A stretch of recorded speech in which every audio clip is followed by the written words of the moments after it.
하나님 앞에 기도드리심으로 사순절 첫 번째 수요일 예배를 하나님 앞에 드리겠습니다. 내가 붙드는 나의 종 내 마음에 기뻐하는 자 곧 내가 택한 사람을 보라. 내가 나의 영을 그에게 주었은즉 그가 이방에 정의를 베풀리라. 아멘. 죄인을 불러 의인으로 변화시켜 하늘 백성 삼아주신 하나님 아버지, 의에 줄이고 목마른 자를 사랑하시고 온유한 자에게 복을 주시게 하여서 우리에게 거룩한 사순절 기간을 주시고 하나님 앞에 나오게 하여 주심을 감사를 드립니다. 이제부터는 하나님께서 택하신 백성으로 진실하고 거룩하게 살게 하여 주시옵소서. 우리도 주님처럼 변화되어져 하나님의 영광을 돌리게 하여 주옵소서. 하나님의 성령을 충만히 받아 세상 사람들에게 정의를 베푸는 성도가 되어지게 하여 주옵소서. 온 몸과 마음과 뜻을 다하여 드리는 이 예배를 기뻐 받아 주시옵기를 예수님의 이름으로 기도드리옵나이다. 아멘.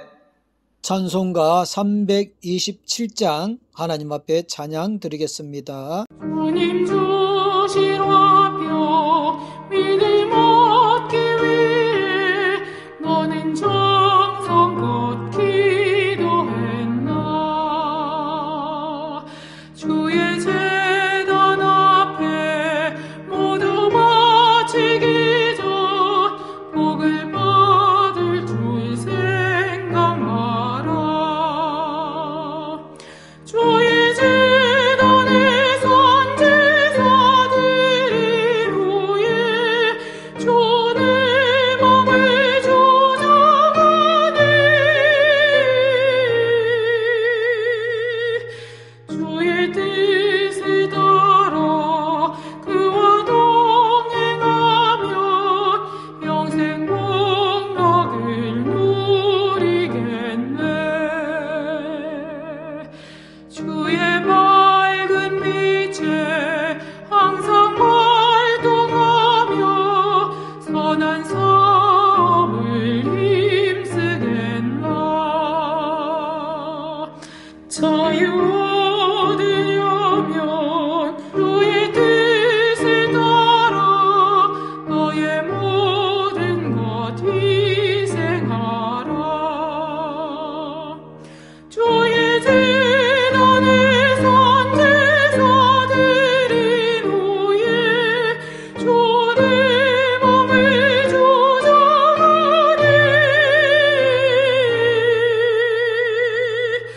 주의 뜻을 따라 주와 동행하면 영생 복락을 누리겠네.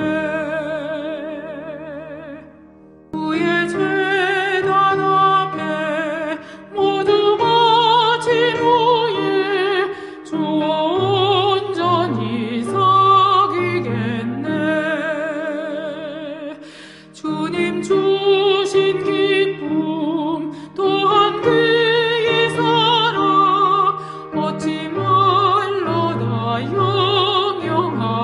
영영하라. 주의 제단에 선제사들인 후에 주의 몸을 조정하니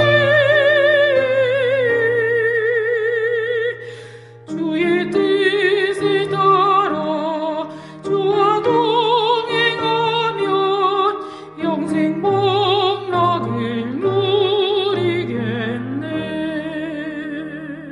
오늘 우리에게 주실 말씀은 마가복음 1장 9절에서 15절 말씀입니다. 그때 예수께서 갈릴리 나사렛으로부터 와서 요단강에서 요한에게 세례를 받으시고 곧 물에서 올라오실새 하늘이 갈라짐과 성령이 비둘기같이 자기에게 내려오심을 보시더니 하늘로부터 소리가 나기를 너는 내 사랑하는 아들이라 내가 너를 기뻐하노라 하시니라.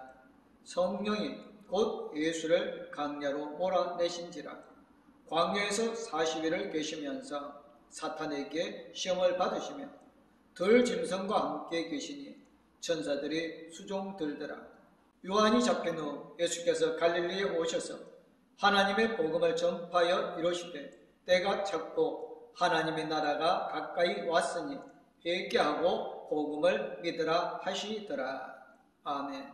찬송가 342장 하나님 앞에 찬양 드리겠습니다.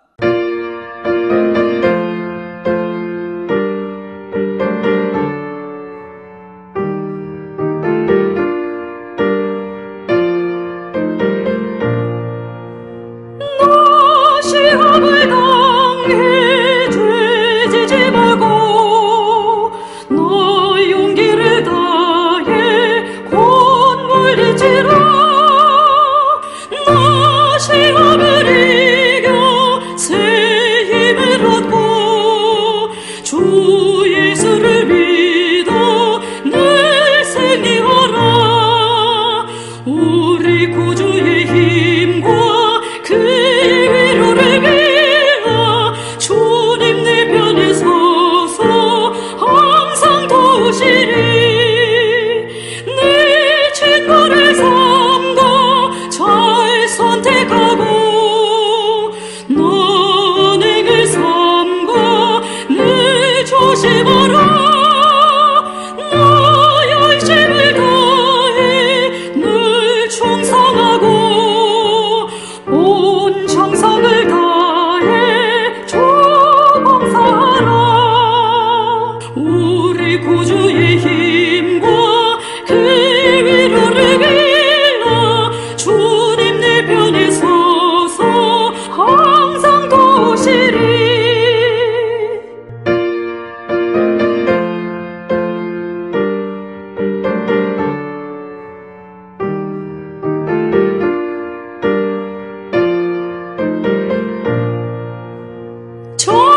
이기는 자는 상 받으리니 너 낙심치 말고 늘 전진하라. 네 곳에 주 예수 힘 주시리니 주 예수를 믿어 늘 승리하라. 우리 구주의 힘과 그의 위로를 빌어 주님 내 편에 서서 항상 도우시리. 통과 의례라고 하는 게 있습니다.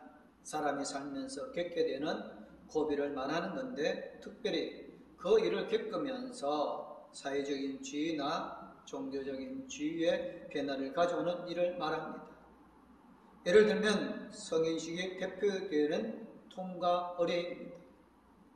아메리카 인디언 중에는 성인이 될 남자가 혼자 사냥터로 보내셔서 사냥에 성공하면 성인식에 통과한 것으로 인정해서 그 다음부터는 어른으로 취급을 하고, 실패를 하면 성공할 때까지 어른 대접을 못 받는 부족도 있다고 합니다.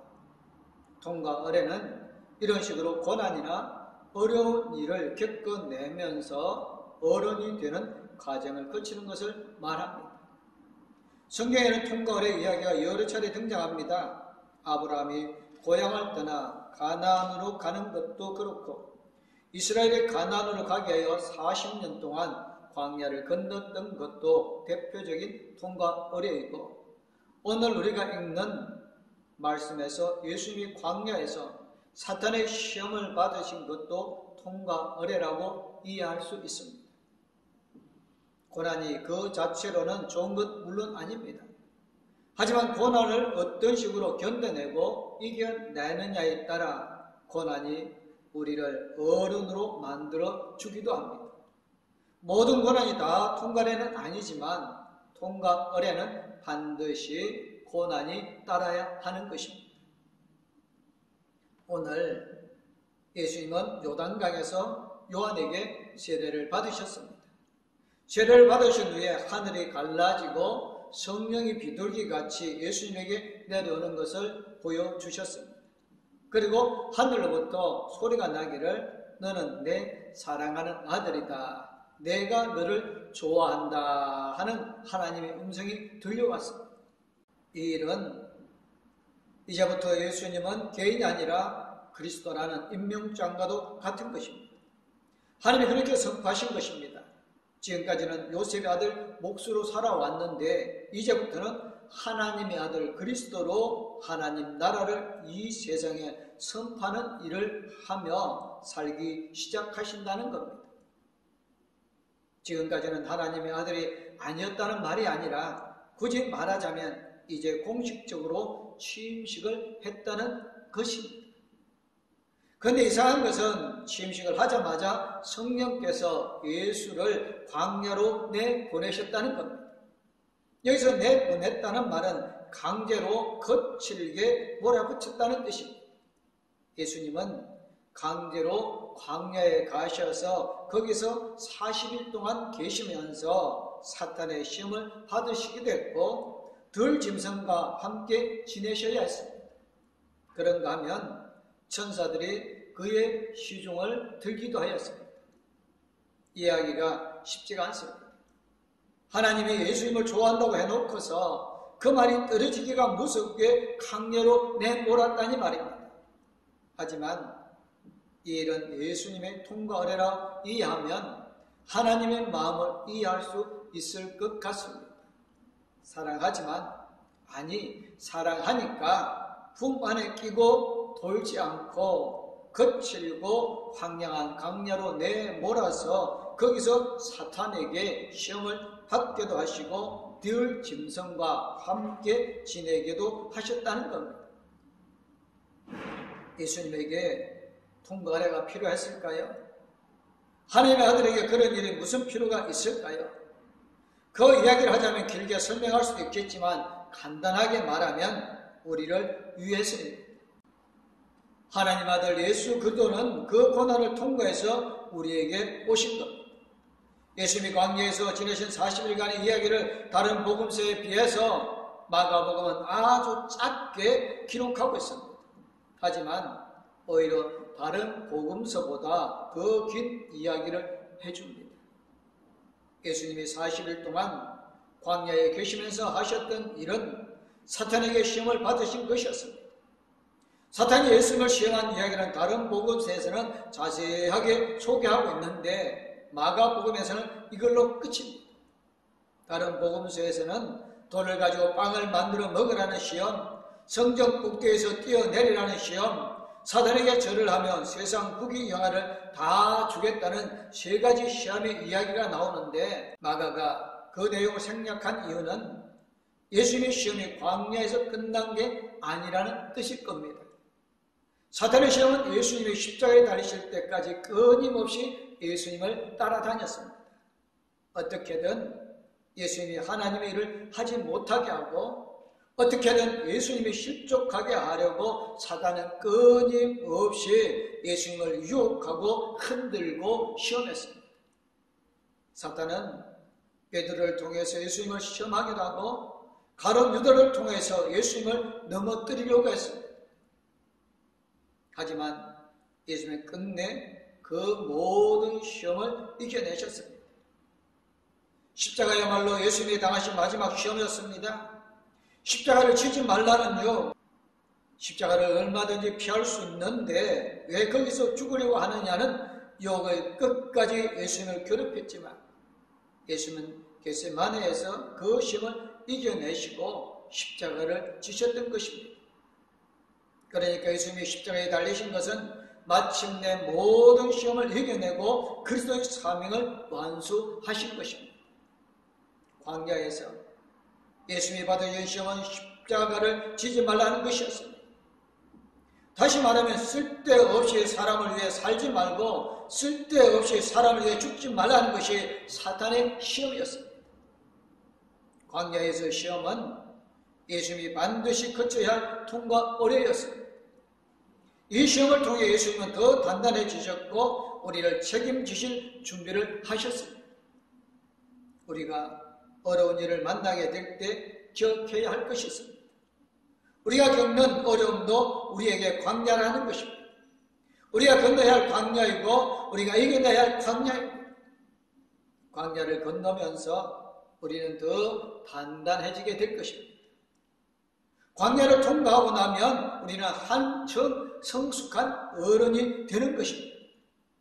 무엇보다 우리가 기억할 것은 그 광야를 우리만 건너는 게 아니라는 것입니다. 예수님도 광야에서 40일을 계시면서 온갖 시험과 고난을 겪으셨습니다. 우리가 어려운 일을 겪을 때, 우리가 광야를 건널 때 그 광야는 우리 주님이 먼저 계셨던 것이고 우리 주님이 먼저 건너가신 곳이라는 것을 기억해야 합니다. 예수님이 광야로 가신 것은 세례받은 직후였습니다. 더구나 하나님의 음성을 듣고 곧바로 성령께서 광야로 내보내셨다고 합니다.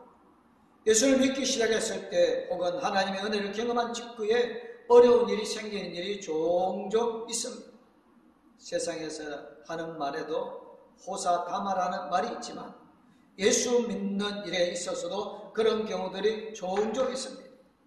예수를 믿으면 시험 받을 일도 없고 걱정 근심할 일도 없고 고난은 아예 없어진다고 생각하는 사람들이 있습니다.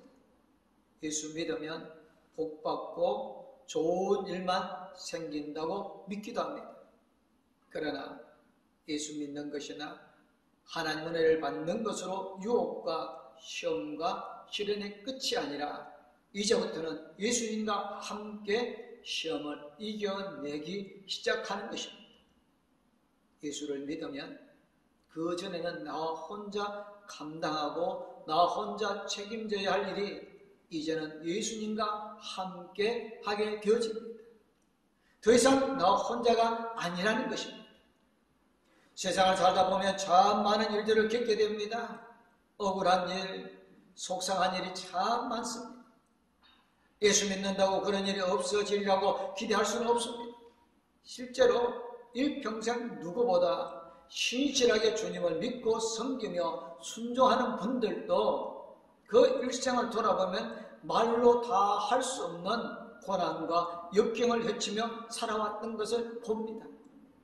그렇다고 그분이 예수님을 시원찮게 믿은 것도 아니고 하나님의 은혜를 받지 못해서 그런 것도 아니란 말이죠.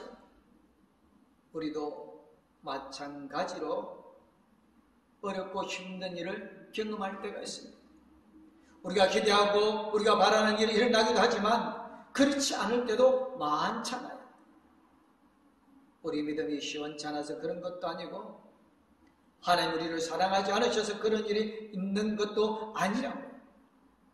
어려운 일이 있으면 자꾸 낙심하고 실망해서 하나님을 탓하는데 그런 게 아니란 말이에요. 예수님도 세례를 받자마자 하나님의 음성을 듣자마자 광야로 내몰려 갔습니다. 그런 일들은 우리에게도 얼마든지 있을 수 있는 일이고 그런 일들을 우리가 겪어내야 할 통과 의례인 것입니다. 오늘 말씀에서 또 한 가지 주목해야 할 것은 예수님의 광야로 내보낸 것이 성령 하나님이시라는 겁니다. 물론 광야에서 예수님을 시험한 것은 사탄이었습니다. 하지만 사탄 역시 하나님의 주권 아래 있다는 사실을 기억해야 한다는 것입니다. 우리가 세상에서 겪어야 하는 여러 가지 일들이 때로는 하나님과 상관없는 것 같을 때도 있습니다. 어떤 일은 진짜 마귀가 하는 일처럼 보입니다. 그런 일을 겪다 보면 하나님이 거기 계시지 않는 것처럼 보일 때도 있습니다. 하지만 광야라고 해서 거기 하나님이 계시지 않는 것이 아닙니다. 광야도 사막도 바다도 산 꼭대기도 그 어느 곳도 하나님이 계시지 않는 곳이 없습니다. 좋은 일도 나쁜 일도 어떤 일도 하나님의 주권 아래 있지 않은 것이 없습니다. 물론 사탄이 예수님을 시험한 것이 하나님이 하신 일이 아닙니다. 세상에 일어나는 모든 일들, 우리가 살면서 겪는 모든 일들은 다 하나님이 하시는 일이라고 할 수 없습니다. 하나님이 하시는 일도 있고 정말로 사탄이 하는 일도 있습니다. 사탄이 하는 일은 하나님이 하셨다고 하면 안 되는 것입니다. 어떤 일은 정말 내 고집대로 내가 하는 일도 있습니다. 그래서 일이 잘 안 되고 낭패를 보기도 하죠. 그런 일도 하나님이 하셨다고 말하면 안 된다는 말이지요. 하지만 세상에서 벌어지는 그 어떤 일도 하나님이 모르는 것이 없고 하나님의 주권 아래 있지 않는 것이 없습니다. 아무리 힘든 일이 있어도 그것도 하나님의 주권 아래 있습니다. 세상 천지에 아무도 내 편이 되어주는 사람이 없고 아무도 내 억울한 마음을 알아주는 사람이 없을 때가 있잖아요.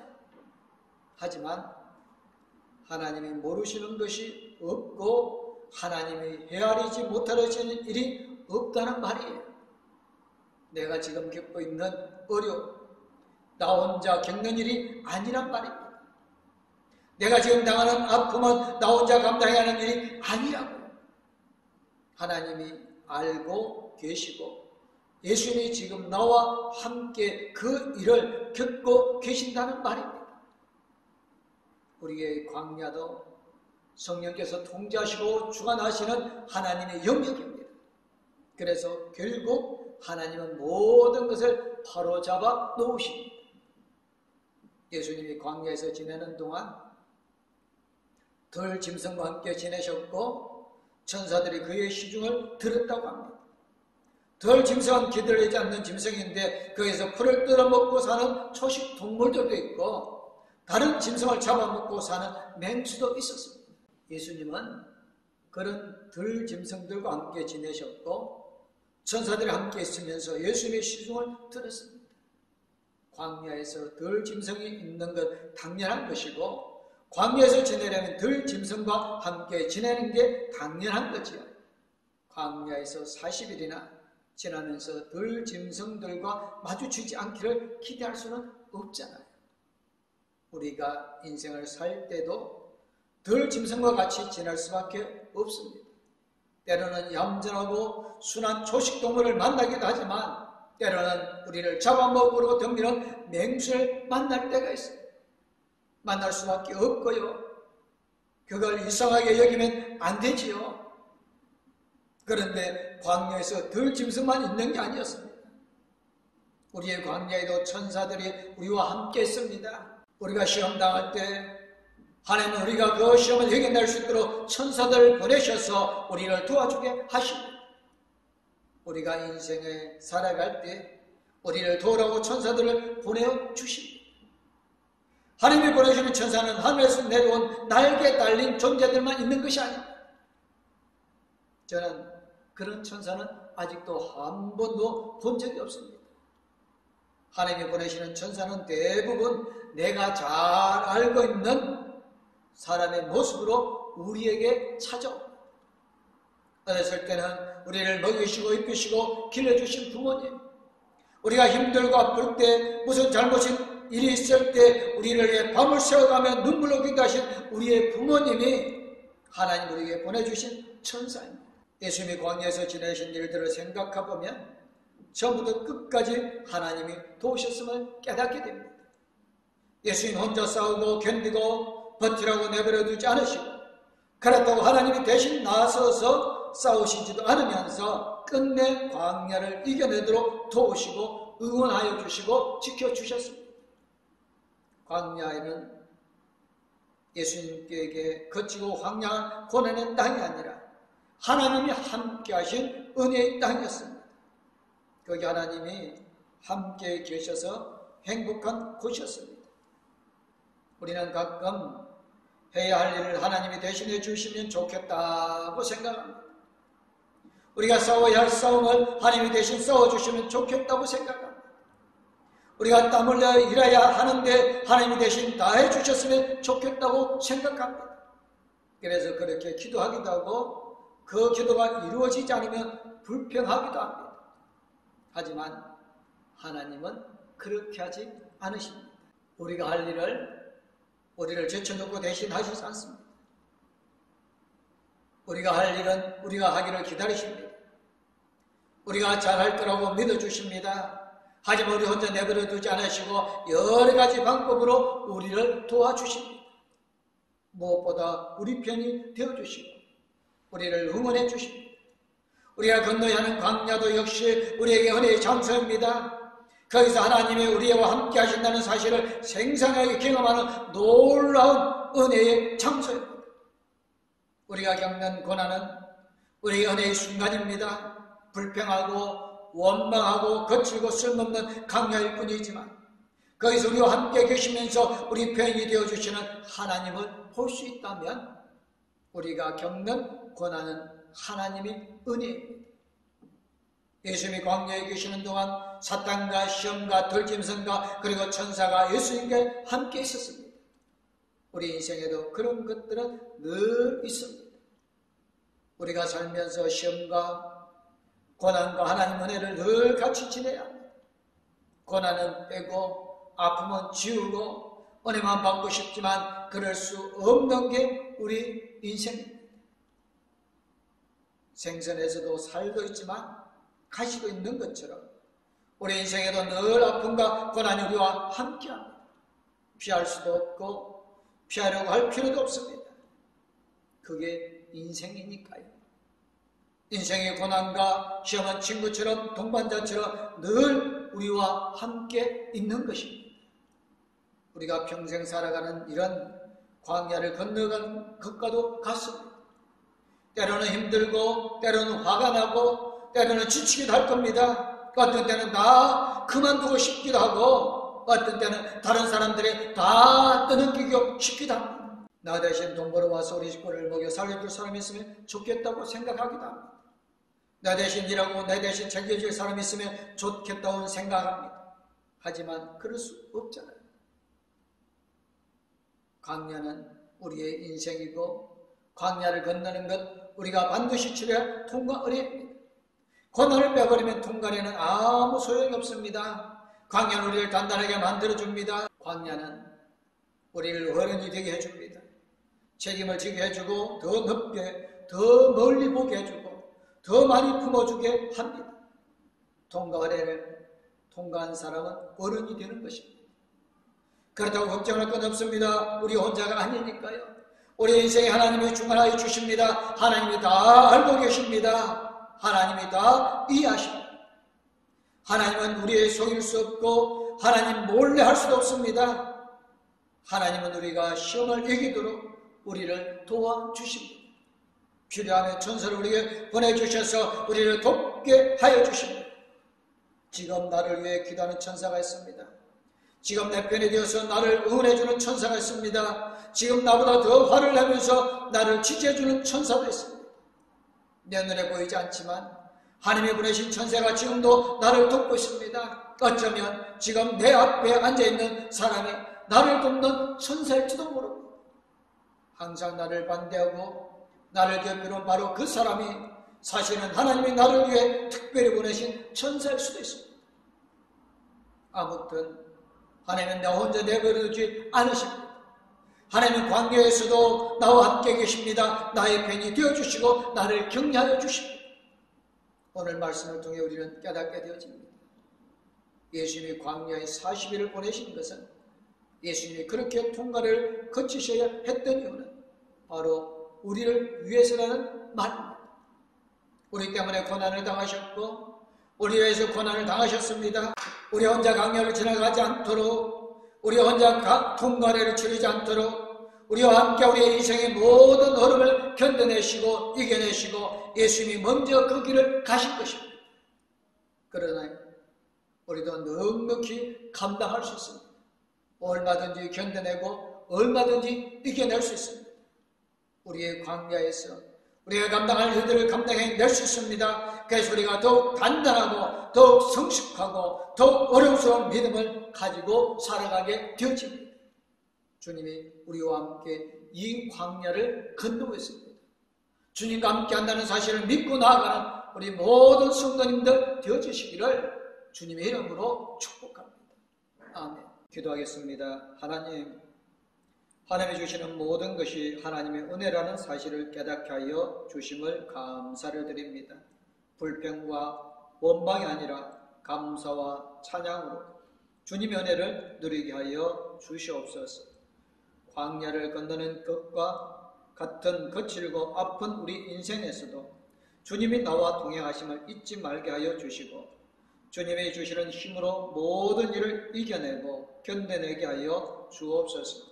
그래 우리의 모습이 좀 더 주님을 닮아가는 사순절 기간이 되어지게 하여 주옵소서. 이 사순절 기간 정말 우리가 어렵고 힘든 일을 당할 때마다 하나님 앞에 더욱 찬양하고 감사하며 더욱 거룩한 모습으로 세워지게 하여 주실 줄 믿사옵고 예수 그리스도 이름으로 기도드리옵나이다. 아멘.